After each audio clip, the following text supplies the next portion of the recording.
حضرت صدیق اکبر نا اپنے گھر کے سین میں بیٹھ کے قرآن پاک پڑھتے تھے تو رویا کرتے تھے، روتے تھے۔ مکے کے کچھ سردار اکٹھے ہو کے نبی کریم کی بارگاہ میں گئے، کہنے لگے ایک تو صدیق اکبر کو منع کریں کہ قرآن اونچا نہ پڑھا کریں، اور اگر اونچا پڑھنا ہے تو پھر ان سے کہیں پڑھ کے رویا نہ کرے۔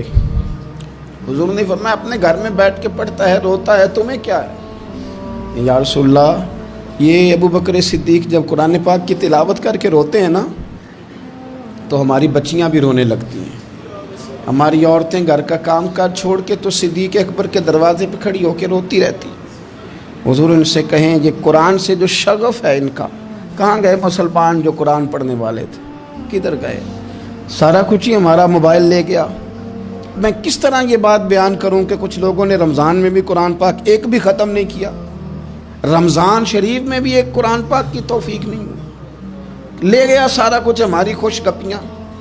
کمال ہو گئی، ہم نے سوچا ہی نہیں، فکر ہی نہیں کی۔ سنگیو واپس آؤ، قرآن پاک سے پیار کرو، قرآن پاک سے محبت کرو، قرآن کی تعلیم حاصل کرو۔ لوگ کہتے ہیں میں بوڑھا ہو گیا ہوں، زبان موٹی ہو گئی ہے، قرآن کیسے سیکھوں؟ 38.5 سال کی عمر میں کلمہ پڑھا حضرت صدیق اکبر نے۔ کچھ صحابہ ان سے بھی عمر میں زیادہ تھے، تو بڑی عمر میں دین سیکھا کہ چھوٹی عمر میں سیکھا؟ ہمیں کیا ہو گیا ہے؟ قرآن پاک کی طرف توجہ کرو۔ میرے نبی پاک علیہ السلام نے فرمایا اس قرآن کی برکت سے اللہ قوموں کو عروج عطا کرے گا، اس کی برکت سے ہی قوموں کو زوال ہوگا۔